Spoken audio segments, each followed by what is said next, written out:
नगरपालिकेचे तत्कालीन आयुक्त तुकाराम मुंढे यांनी नाशिककरांवर अन्यायकारक घरपट्टी लादली होती। सदर वाढीव घरपट्टी रद्द करावी अशा आशयाचे निवेदन शिवसेनेचे सिडको सातपूर विधानसभा मतदारसंघाचे सहसंपर्क प्रमुख मामा ठाकरे यांच्या नेतृत्वाखाली महानगरपालिका आयुक्तांना देण्यात आले। तत्कालीन मनपा आयुक्त तुकाराम मुंढे यांनी चारपट घरपट्टी आकारणी केली होती। या विरोधात महापालिका लोकप्रतिनिधींनी ही घरपट्टी रद्द करावी असा ठराव महासभेत मंजूर केला होता, परंतु हा ठराव वारंवार डावलला जात असल्याने शिवसेनेच्या विविध पदाधिकाऱ्यांनी मनपा आयुक्त आणि माननीय मुख्यमंत्र्यांशी पत्रव्यवहारही केला आहे।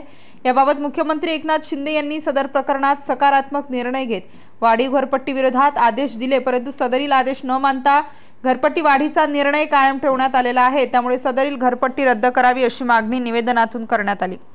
यावेळी येत्या नवरात्र दरम्यान नाशिककरांना गोड बातमी मिळेल असे आश्वासन मनपा प्रशासनाद्वारे देण्यात आले आहे, अशी माहिती मामा ठाकरे यांनी यावेळी दिली।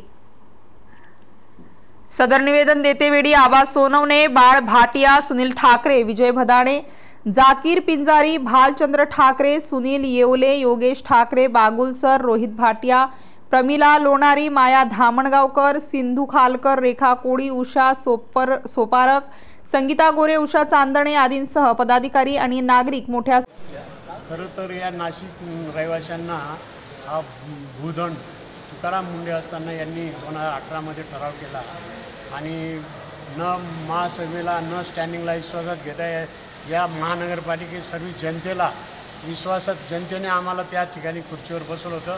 स्टँडिंग आणि महासभा ही सार्वभौम सत्ता आणि तिचासुद्धा अवमान करून त्यांनी तो ठराव मंत्रालयात पाठवला आणि त्या ठरावानुसार आता घरपट्टी लागू झाली।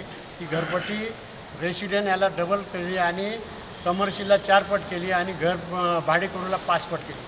असा अन्याय हा जियाकर तुकाराम मुंढे लावून गेले।